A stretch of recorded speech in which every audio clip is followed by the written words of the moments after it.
Un réel plaisir de vous savoir avec nous. Bonsoir et bienvenue aux 20h sur Espace TV. Voici les titres du journal. 20 000, c'est le nombre de dossiers de candidature aux examens nationaux qui ont été récalés par le ministère de l'Éducation nationale et de l'alphabétisation. Ils sont non conformes et ont été renvoyés pour régularisation dans les écoles d'origine. À quoi les candidats devront s'attendre? Les détails avec André Mossimilimono dans ce journal. Crise au sein de l'Union des transporteurs routiers. Deux groupes se disputent le leadership et se livrent à une incompréhension totale dans les gares routières. Il s'agit du groupe de Alpha Amadouba et celui du duo Alpha Cissé et Youssouf Kamara BBC. Et puis plus de 134 milliards de francs guinéens, c'est le budget exercice 2021 de la commune de Matoto.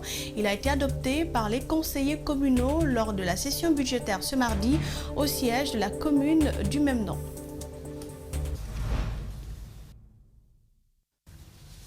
Bienvenue à tous aux 20h. Plus de 20 000 dossiers de candidature aux différents examens nationaux viennent d'être récalés par le département de l'Éducation nationale et selon le MENA, ces dossiers ont été rejetés pour non-conformité et renvoyés dans les écoles d'origine pour régularisation. Comment les écoles concernées réagissent-elles à ces rejets et quel sera le sort réservé à ces candidats récalés qui continuent de suivre les cours dans ces écoles? Éléments de réponse avec André Mossimilimono et Aboubakar Kekebangora. C'est un exercice auquel se livre chaque année le ministère de l'Éducation nationale. Cela permet surtout de lutter contre les fausses attestations et le trafic de PV. Le proviseur du lycée Lamam Plus salue la démarche du MENA. Il estime que la faute incombe en grande partie aux écoles d'origine de ces candidats rejetés.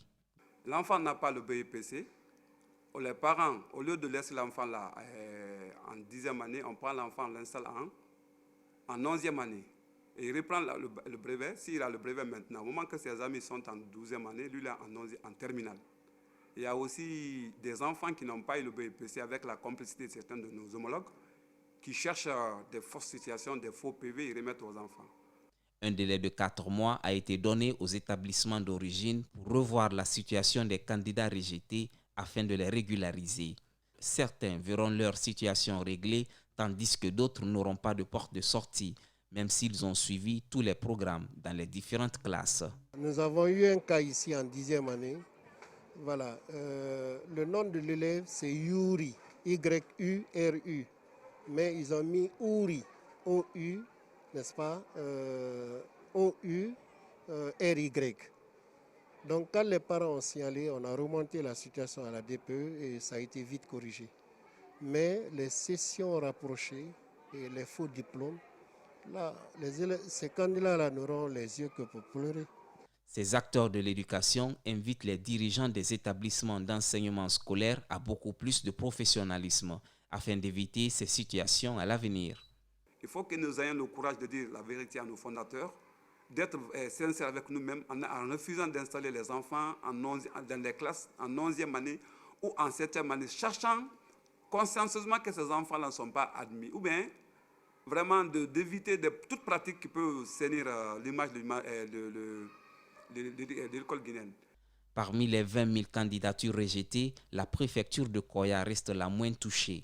Les écoles de la localité estiment que la DPE a su faire le travail du département de l'éducation nationale et de l'alphabétisation à l'interne avant le dépôt des candidats. L'Union des transporteurs routiers est secouée par une incompréhension et une confusion entretenue par ses responsables. Deux groupes se disputent le leadership. Le premier, dirigé par Alpha Amadouba, Forebori Donzo, et le second, commandé par le duo Alpha Cissé et Youssouf Kamara BBC. Ces deux groupes se livrent à une guerre sans merci ces derniers mois dans les gares routières. Mohamed Valek Touré, Abdoulaye Kamara pour le reportage. L'Union nationale des transporteurs routiers de Guinée n'est plus aujourd'hui celle qu'elle a été. Autrefois l'Union sacrée des transporteurs, elle est désormais minée par les germes de la division et la haine. Victime de l'égoïsme de ses dirigeants actuels qui lui ont donné deux têtes, l'Union tend aujourd'hui à son implosion si rien n'est fait. Une désunion qui intervient quelques mois seulement après le décès de son président Souleymane Cissé. Au lieu d'aller déranger les paisibles citoyens à l'intérieur du pays, vous savez que l'intérieur de votre propre maison, il y a un désordre total à l'intérieur. Pourquoi ne pas résoudre cela au lieu d'aller déranger les citoyens paisibles à l'intérieur du pays? Et cela, nous ne savons pas si c'est le ministre de l'administration du territoire qui a donné l'ordre à ces personnes de faire ce mouvement. Minée par la division, la plus puissante union des transporteurs routiers traverse actuellement une crise sans précédent. Le nouveau président Alpha Cissé a été élu à l'unanimité au cours d'une élection consensuelle. C'est lui qui a été choisi pour finir le mandat en cours. Contre toute attente, ils ont appris que d'autres groupes ont été mis en place pour contester le choix porté sur la personne d'Alpha Cissé. Nous sommes prêts aussi à faire des mouvements. Mais compte tenu de la crise sanitaire, nous respectons le décret présidentiel. Et cela, ce texte, normalement, ces personnes-là doivent être arrêtées sur place et dans l'immédiat. Ils n'ont qu'à s'expliquer pourquoi ce mouvement. Du côté d'Alpha Cissé, qui a lui bénéficié d'une procuration, il soutient que les documents que détient l'autre camp sont désormais caducs. Ces documents qui ne sont plus à ses yeux valables, la nouvelle procuration, selon ce groupe, a abrogé les premières décisions qui ont fait d'Alpha Madouba président par intérim de l'Union. Dans quel pays que ça existe? Le président fait les décrets, les gens violent ces décrets, on dérespecte que, on refuse de se soumettre à ces décrets, les gens les voient faire, on les laisse en paix. Cette union est aujourd'hui secouée suite à l'incompréhension et à la confusion entretenue par ses responsables. Et on parle santé à présent dans ce journal. Dans un contexte de crise sanitaire, l'Organisation mondiale de la santé, en collaboration avec le ministère de la Santé, a célébré la Journée mondiale de la santé. Un monde plus juste en meilleure santé, c'est le thème retenu pour cette année. Et ce mardi, le représentant de l'OMS et le ministre de la Santé ont, dans des déclarations, fait le point du niveau des opérations relatives à la gestion des pathologies en vue d'assurer la sécurité sanitaire. Le compte-rendu d'Ali Badara Kamara et de Ibrahima Souma. Chaque 7 avril, l'humanité célèbre la Journée mondiale de la santé. Depuis 2020, elle est célébrée dans un contexte de crise sanitaire qui frappe durement le pays. D'après l'Organisation mondiale de la santé, chaque année, 100 000 personnes passent sous le seuil de pauvreté à cause de leurs dépenses de santé. Et chaque jour, 16 000 enfants de moins de 5 ans meurent et plus de 500 millions de personnes, soit 12% de la population mondiale, consacrent au moins 10% de leur budget aux dépenses de santé. Des chiffres qui mettent en évidence l'inégalité des hommes dans l'accès aux services de santé. La pandémie de maladie à coronavirus 19, Covid-19, a mis en évidence les inégalités qui existent entre les pays. Par exemple, sur 548 millions de doses de vaccins contre la Covid-19 administrées dans le monde, seulement 11 millions de doses, soit 2%, ont été administrées sur le continent africain, qui abrite pourtant 17% de la population mondiale. Pour inverser cette tendance, l'OMS pense qu'il faut agir sur les déterminants socio-économiques de la santé en menant une action multisectorielle qui permettrait d'améliorer les conditions de vie des groupes marginalisés. Elle a par ailleurs exhorté les différents laboratoires à multiplier les efforts pour répondre aux besoins des populations.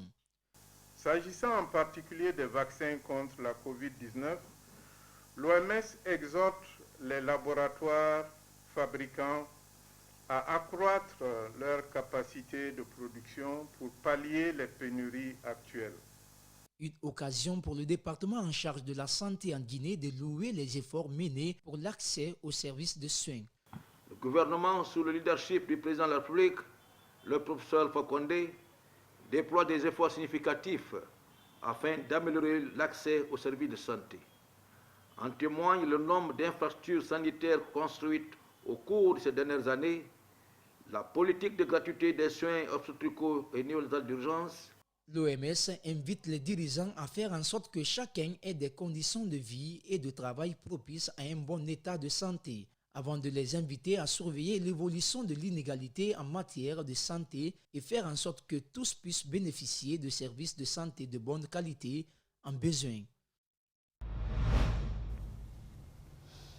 Un reportage d'Ali Badara Kamara et de Ibrahim Assouma. Nous restons dans le même cadre. Les vaccins contre le Covid-19 dont dispose la Guinée sont-ils efficaces? En tout cas, le haut représentant du chef de l'État n'a aucun doute. Vacciné pour la première dose, il dit n'avoir ressenti aucun effet secondaire. D'ailleurs, il a renouvelé sa confiance en prenant ce mardi au siège de l'Agence nationale de sécurité sanitaire la deuxième dose du vaccin russe Sputnik V. Mamadou Saluba et Sia Yvonne Yombuno ainsi qu'Ibrahim Suri Seng Souma nous en disent plus. Persuader et donner l'exemple. Voilà les motifs du haut représentant du chef de l'État qui est venu ce matin prendre le vaccin russe Sputnik V contre le Covid-19. Il faut que nous qui sommes les aînés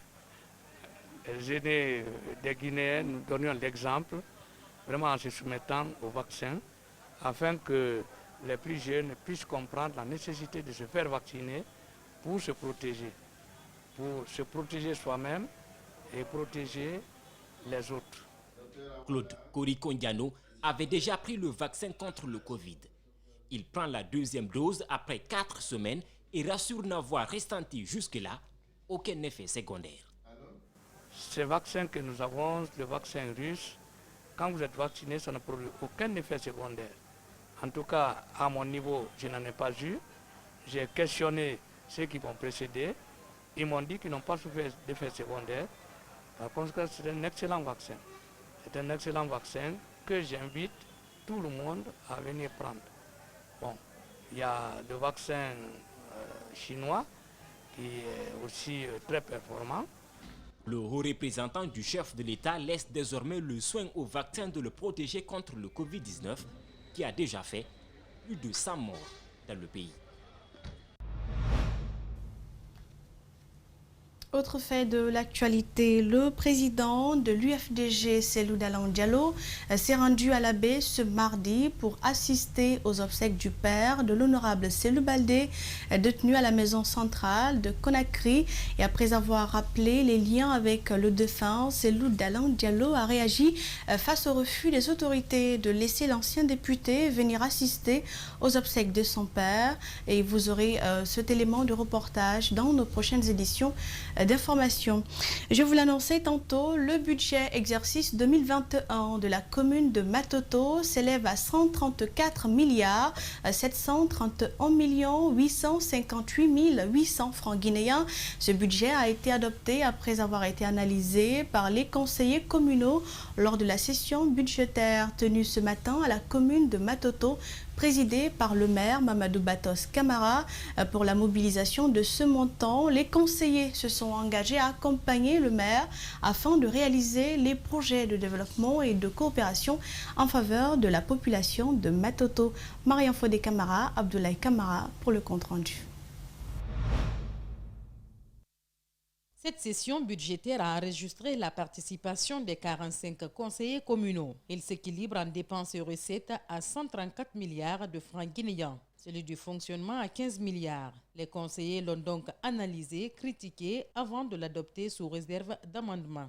Je pense que ce budget est réalisable dans la mesure où nous qui sommes à l'interne, on va se battre d'abord. Nous avons fait pas mal de réalisations avec nos fonds propres.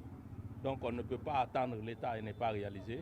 Mais je pense qu'à travers le concours et l'expérience des conseillers communaux, on est en train aussi de mettre une plateforme afin que nos ressources soient suffisamment mobilisées et toutes nos compétences qui nous sont dévolues, qu'on nous restitue et qu'on fasse la mobilisation pour l'intérêt des citoyens. La modernisation des marchés, l'aménagement des emprises pour les parkings payants ou encore la construction des toilettes publiques sont des actions prioritaires de la commune.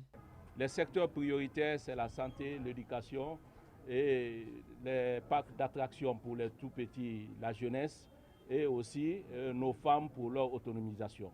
Ce montant, les conseillers s'engagent à le mobiliser pour le développement de la commune.